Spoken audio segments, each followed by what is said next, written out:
Hallelujah. En odiochieng' maber, chieng' ma Nyasaye oseiko kendo osemiyowa mondo wabed kendo e nyime ka wawacho wachne, nikech wach mwadhi wacho kawuono en wach makelo ngima. Wach Nyasaye kelo kwe, wach Nyasaye kelo geno, wach Nyasaye kelo gonyruok, wach Nyasaye ngima kendo tiyo. Iluonga ni Pastor Sam Boyi. Ayalo wach Nyasaye e dala mar Nairobi. Kanisa iluongo ni Cathedral of Praise Ministries International. Wantie e branch ma Kangundo Road. Iluongo ni Kangundo Road Worship Center. To entie Njiru, ka intie along Kangundo Road, nitie center miluongo ni Njiru. Tok Ola Petrol Station mantie Njiru kanyo, ema kanisa wanitie. Namba simu bende nie screen minyalo goyo sa asaya ma inyalo dwaro mondo ing'e kama kanisa nitie. Kanisa wantie Jumapil ka Jumapil, miyo janeno mara warwaki ibi walam Nyasaye kendo wami Nyasaye duong'. To Nyasaye no nobed jakorwa kendo notimno maber. Homa Bay County kuma nyuola.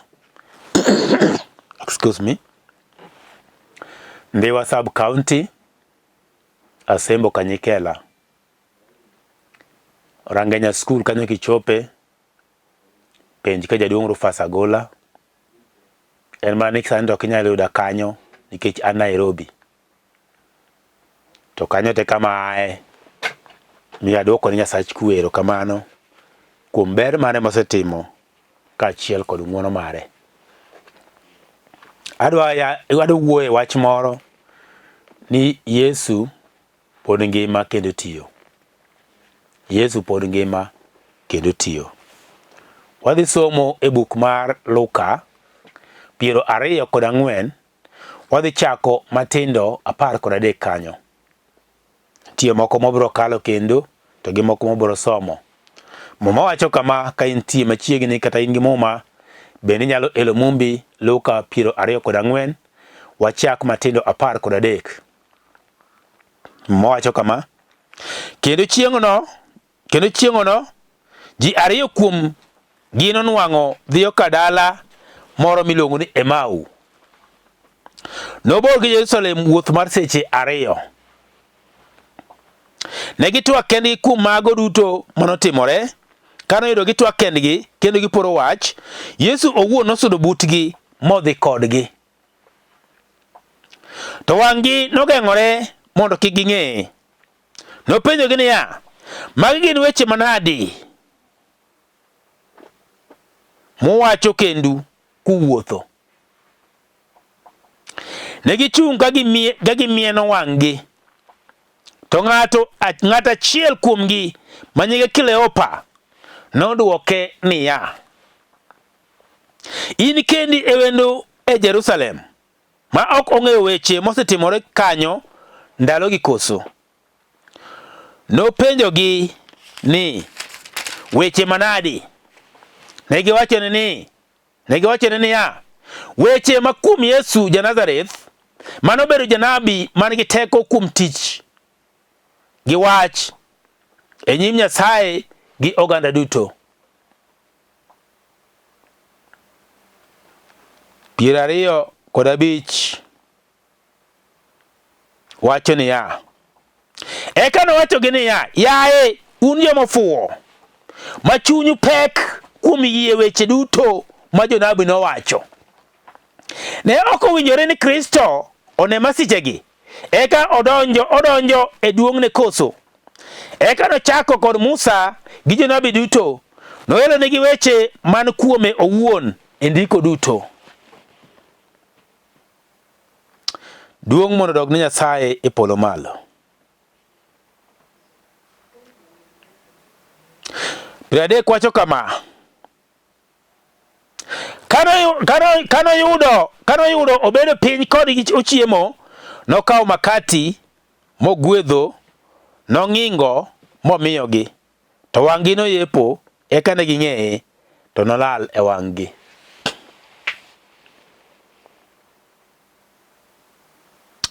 Walamie wach Nyasaye. Jehova waduoko ni erokamano. Iber mathoth, ingima kendo itiyo. Alamo ni di time maber ne ng'ato chieng' ma kawuono. Nyasachwa di pare ng'ato chieng'ni. Di yawe wang' ng'ato mondo mi ong'eyi. Di yawe pach ng'ato Nyasachwa mondo ne berni. Oyangie gik mabeyo minyalo timo. One duong' mari ma in go. Mondo mi gin bende gipaki kendo gipuoyi. Nikech Nyasaye, in Nyasaye maber kendo mohero ji duto te. Wachni mwan go ka seche machalo kamagi, akwayo mondo roho mari maler obed e kindwa, obed kodwa e wachni. To wachni okele lokruok, okele geno, okele duoko kaachiel kod chang kuom ngima ng'ato. Aduoko ni erokamano. Duong' kod pak kodog ni polo malo, e nyingino maler walamo. Amen. Muma wuoyo kuom ji moko ariyo. To muma miyo mana nying ng'ato achiel kende iluongo ni Kleopa. Muma wacho ni jogi ne gintie kane giwuotho kendo gigoyo mbaka. Sama ne gigoyo mbaka, ne gidhi mondo mi gichop kuma ne gidhiye. To nitie gik mane osetimore e dierego, e kindego, mane omako dho ji te kendo ji ne nikech gigo notimore, to dhano jomoko ne ok winj maber gik mane timore. Pachgi ne pok oyango maler ahinya, to jomoko bende ne nono kod gik mane osetimore. Miyo kit ngima dhano nitie gik moko ma dhano nyalo godo. Nitie gik moko manyalo goyo pach ng'ato. Nitie gik moko nyalo donjo e kit ngima dhano. Nitie gik moko ma dhano nyalo wacho. To nitie gik moko ma bende dhano nyalo paro. Chieng'ni nitie weche mang'eny manotimore e dala mar Jerusalem. Miyo nitie jok manodak Jerusalem, nitie kod weche kamane ginyalo goye mbaka kendo ginyalo wuoye ka giwacho gik mosetimore. Aduoko ni Nyasaye erokamano nikech kendo ji ma kawuono ni nitie gik moko mosetimore e kit ngima ng'ato. Nitie gik moko ma ng'ato nyalo wuoye, nitie gik moko ma ng'ato nyalo goye mbaka. To moko be nitie ma kodhi matek ahinya motamo dhano to nyalo kete nyim Nyasaye kendo nyalo lamo. Aduoko ni Nyasaye erokamano nikech Nyasaye en Nyasaye, onyalo timo gik moko e yore owuon mong'eyo. Nyasaye ok dhi kaka dhano dhi, Nyasaye ok dhi gi pach dhano, Nyasaye ok dhi kod dwaro mar dhano, Nyasaye ok dhi kaka dhano pare. Nyasaye nyalo timo gimoro e sechege owuon ma en mosechano. Nyasaye nyalo chano gimoro mabiro timore e kit ngima dhano. Nyasaye nyalo chano gimoro mabiro timore e piny. Nyasaye nyalo chano gimoro mabiro timore e kinde mowinjore, nikech entie kod kinde. Iluongo ni jaduong' mar ndalo. En Nyasaye mantie kod chenro, Nyasaye mantie kod kinde. Onyalo timo maber e kit ngima ng'ato e sama en owuon moneno ni ber mondo mi otime gino. Miya aduoko erokamano nikech seche machalo kamagi Nyasaye osemiyo thuolo makende mondo mi wapime wachne kendo wapore wachne makare. Mama wuoyo ni chieng' no ka joge ne wuotho kendo gichomo Jerusalem. Giwuok Jerusalem. Mama wacho ni ne gigo mbaka kendgi. Ni to gik motimore madongo dongo gi. Gin gik mabende nosebedo kanyalo timore adieri. Nikech chakruok piny nyaka sani pok ne gigo timore. To sani gik mosetimore kata jala ma Jerusalem ka gin gik mosemako dho ji. Omako dho jodolo, omako dho jotelo, omako dho jopiny, omako dho ng'ata ng'ata. Nito gik motimore gi bende gin gik moko ma kawaida, bende gin gik moko manyalo timore e kit ngima dhano. Nikech pok nwawinjo gik moko aina motimore e ndalo moko adek mokalogi. To mama wacho ni gigi duto te Nyasaye nosechano kendo nosechiko Chieng' kaachiel kod kinde ma gibiro bede kendo gibiro timore. Chieng onogo Yesu wuod Nyasaye nosekawo mogure musalaba. Yesu wuod Nyasaye nosetho ma chunye chot. Yesu wuod Nyasaye nosekawo moket kendo nyaka e bur moike to mowacho ni chieng' mar adek nochier kendo nowuok.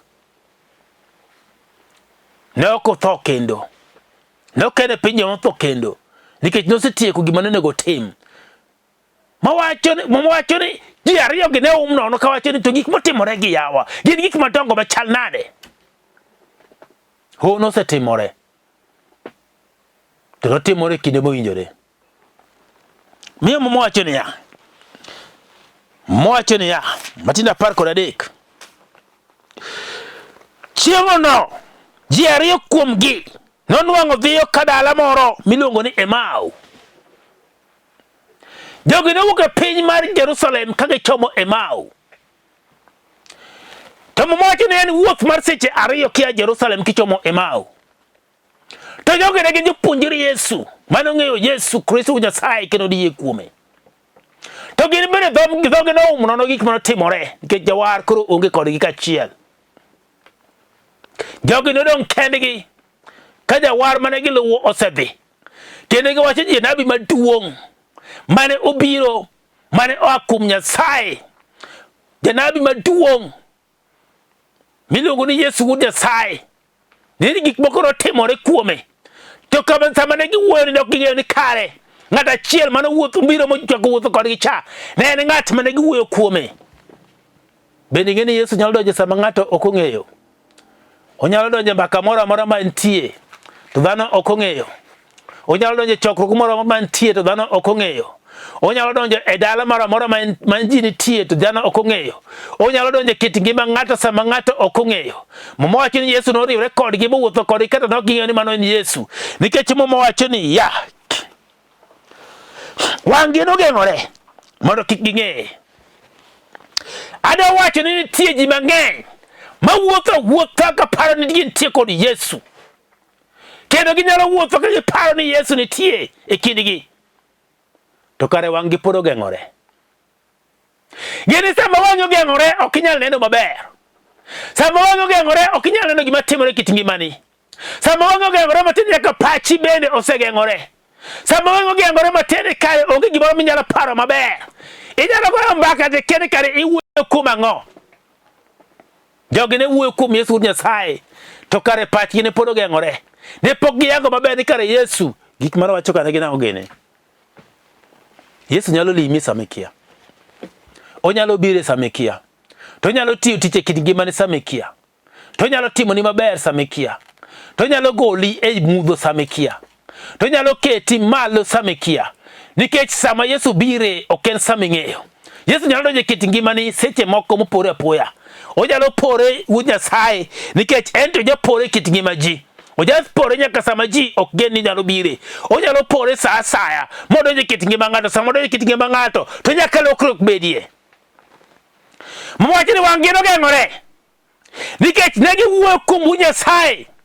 Sama wuod Nyasaye nobiro mopenjogi to kare ang'o motimore, en wach manade muwuoyo kuome. Gipenjo ni kare in kendi in e wende Jerusalem. Bende ing'e ni nyalo dhi kata e kanisa tibedo ka in kendi in e wende i kanisa. Nikech gik miwacho e kanisa go ok gin gik miwinjo maber. Nyaka gik mipuonjo ok nyal donjo ni maber. Nikech puonj go ok nyal donjo nikech pod in e wende Jerusalem. Pod in wendo kama intie no. To Yesu wuod Nyasaye osebiro mondo mi okoni ni kare ok inyal bedo wendo kendo. Yesu wuod Nyasaye osebiro mokoni ni kare wang'i ok nyal geng'ore nyaka chieng'. Mowacho ni wuotho kodgi nyaka ot mane gidhiye ma gidonjo. Wuod Nyasaye okonegi ni kare un chopo maber, an pod adhi mbele. To gikone piny oseyuso, sani en otieno. Ok ber mondo mi wuoth kendi. Wadonjane ka mondo yweyo matin. Ibiro wuotho kendo kiny. Gikende kare girwako Wuod Nyasaye e kit ngimagi. Bende gin nyalo rwako Wuod Nyasaye e kit ngimani sama ok ing'eyo. Manyaka gik maneno kosetho e kit ngimani nyalo chako chier kendo. Yesu nodonjo kodgi mobedo kodgi piny. Mowacho ni kama ne gintieno chiemo kano biro, Wuod Nyasaye nochung' moktemo okawo mkate, mong'ingo mkate matindo tindo, kaeto okawo tomiyogi, Bang' ka wuod Nyasaye nosemiyogi, negipo ka wuod Nyasaye olal e kindgi kanyo. To kane wuod Nyasaye osedhi, eka wang'gi nochako yepo kendo, mane ikone to kare sama nowuoyo kodwa cha, niwinjo ka chunywa ne wang' awang'a, gik moko ne nitie mane mawinjo kowuoyo. Nikech ne entie kod teko manyalo loko kit ngima ng'ato. Isebedo e kanisa higni adi? Isebedo kiwuotho kiwacho wach kanisa, wach Nyasaye higni marom nade? To kare Yesu pok ing'e kit ngimani. Dani mondo chieng' ma idwaro mondo ing'e Yesu, mobiro donjo kit ngimani, kare wang'i biro yepo, kendo obiro keti thuolo. Chieng'no e kibiro fwenyo ne kare adieri wuod Nyasaye nitie, kendo pod wuotho kodwa, kendo pod tiyo nyaka odiochieng' ma kawuono. Mowacho niya, matindo 26 wawach kod 5 wacho niya, eka nowacho gini niya, yaye un joma fuwo ma chunyu pek kuom yie weche duto ma jonabi nowacho. Yaye un joma ofuwo ma chunyu pek kuom yie weche duto ma jonabi nowacho. Matiende ni kare nitie weche moko mantie ma kama wuoyo kuom Nyasaye. Nitie weche moko ma wuoyo kuom Nyasaye chakre kuom Musa. Mowacho ni eka nowero negi wach Nyasaye kochakre kod Musa kod jonabi mamoko nyaka weche mag Zaburi mane wuoyo kuome. Ni kare wuod Nyasaye biro miyo nopire sama owinjore. Kare nitie weche moko mosebedo kwa winjo kendo mosebedo kwa wacho, mosebedo kwa luwo, to kare giwuoyo mana kuom Yesu wuod Nyasaye. Matiende kata kawuono ni kare Yesu wuod Nyasaye pod ngima kendo pod otiyo. Onyalo timo maber ne ng'ato seche machalo kamagi. Gima timore mane gik mogeng'o wang' dhano nyaka wagol oko mondo wane Yesu wuod Nyasaye. To mana sama wayie ni Yesu wuod Nyasaye no kare nyalo kit ngimawa, sechego ema gik mogeng'o wang'wa biro yawore mwane wuod Nyasaye. To biro timono maber. Nikech nyaka obed kod yie ni kare en bende entie kendo nyalo tiyo, ni entie kendo ngima, entie kendo entie kod teko, nyaka matek onyalo golo momuko oko mokethi. Keche moma wuoyo kuome mawacho niya, ni eka nochako kod Musa gi jonabi duto, noolo negi weche man kuome owuon e ndiko duto. Matiende kare Yesu wuod Nyasaye en Muma. Karo nega asika kuom Nyasaye no kawuotho kode kendo kaluwe tir. Nikech nitie moko ma okata kiluwo to kare en ayor lal.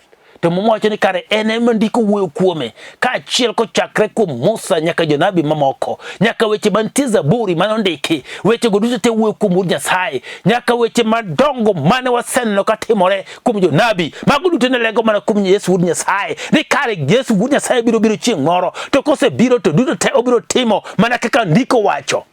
Ndiko wacho ang'e kit ngimani, ndiko wuoyo kodi nade. Aduoko ne Nyasaye erokamano. Aduoko ne Nyasaye kwe erokamano. Oh, Nyasaye no Nyasaye mangima. O Nyasaye majaber. Nicho joge kane oseyudo ni kare macho wuod Nyasaye, mowacho ni kare kata mudho mane giwacho ni koro mudho selil kik idhi mondo wadonj ka waywecha, notamore makata gin giwegi ne ok ginyalo bedo piny ma gichak gidog e od cha kendo. Mowacho ni sano gi sano no kane ging'eyo fwenyo ni ma wuod Nyasaye ema wuoyo kodwa kendo ema wuotho kodwa, to ne giwuok kendo kata mana nindo dok nyal nindo kacha. Nochuno ni nyaka giwuoth kendo gotieno no seche 2 kendo ka gidok e piny Jerusalem. Gidhi lando kendo gidhi wacho ni adieri kawuono romo kod wuod Nyasaye, karo ngima kendo entie, wanene gi wang'wa kendo wachamo nyaka mkate mopogo wa mong'ingo. Nikech entie kendo pod ngima.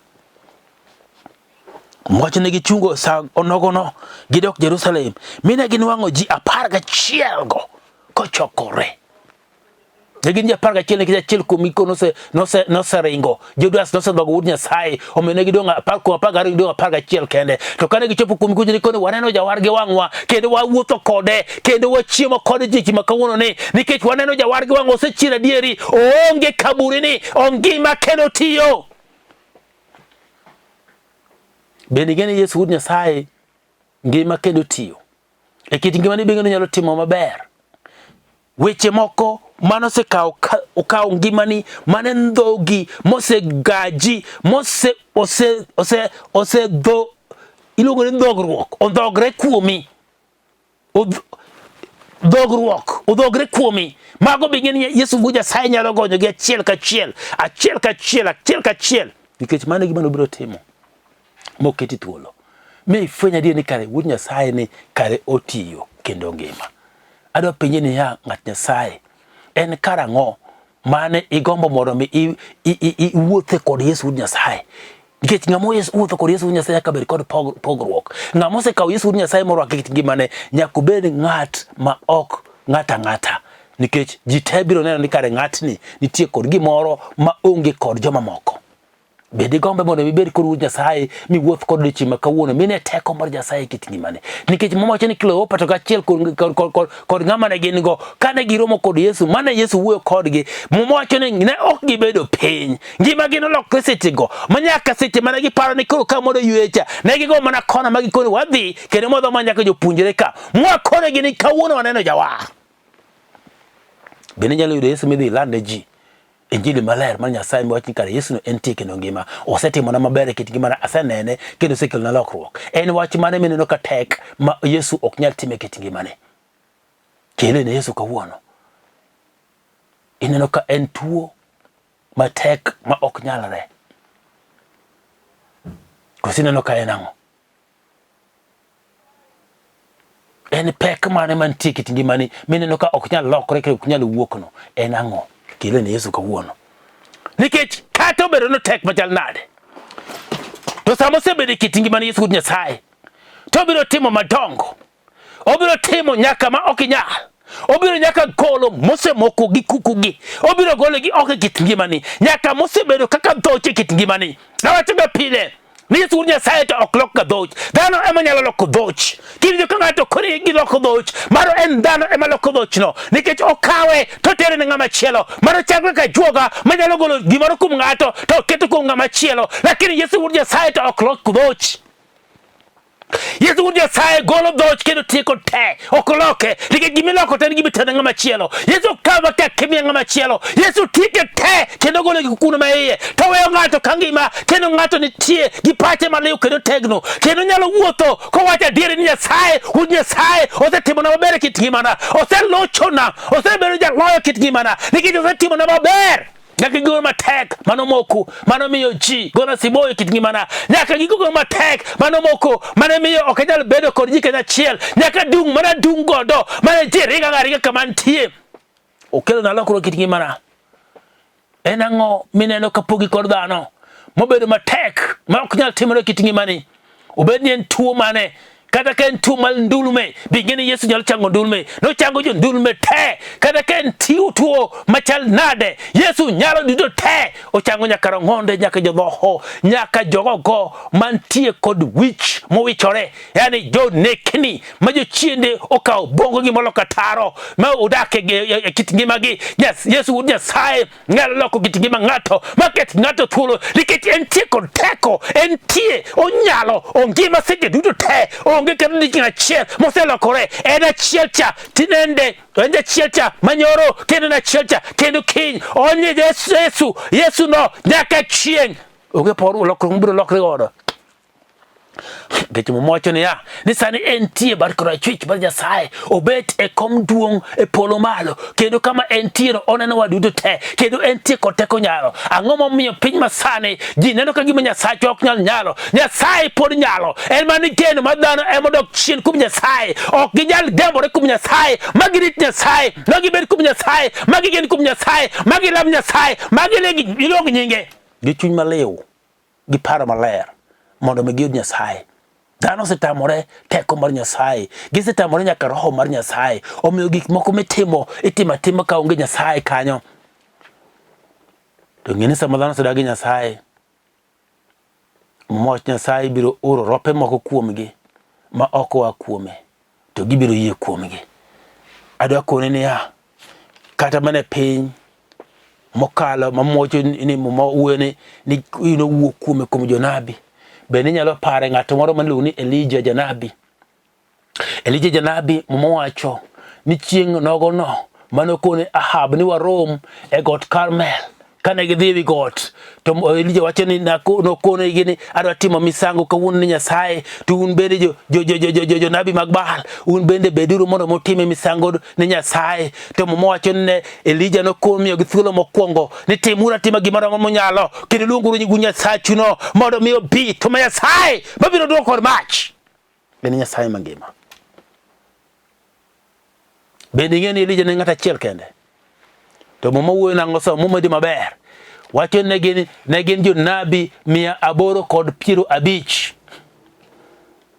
Jomoko wacho ne gin 450, to be ng'eni mago mana mane oluongi mondo mi obi, to nitie moko mane chiemo ge mesa mar Jezebel 400 makimedo gi moko gine gin 850. Ne gibet kacha kendo giluongo nying Nyasachgi, to Nyasachgi ne ok oduokogi. To wacho ni Nyasach Elija ng'at achiel kende, janabi achiel kende manugo Nyasaye madiera gi chuny maliw kendo chuny maler, kano tonge piny moluongo nying Nyasaye. Nyasaye nobiro moduoko lamo mar Elija. Kata sani ginyalo bedo ni gin jonabi mag Baal 850, to janabi achiel kende mar Nyasaye biro chung' kendo Nyasaye biro nenore e kit ngimane kendo biro timo gino madieri ma Nyasaye dwaro mondo otim. Nyasaye intie kon mane?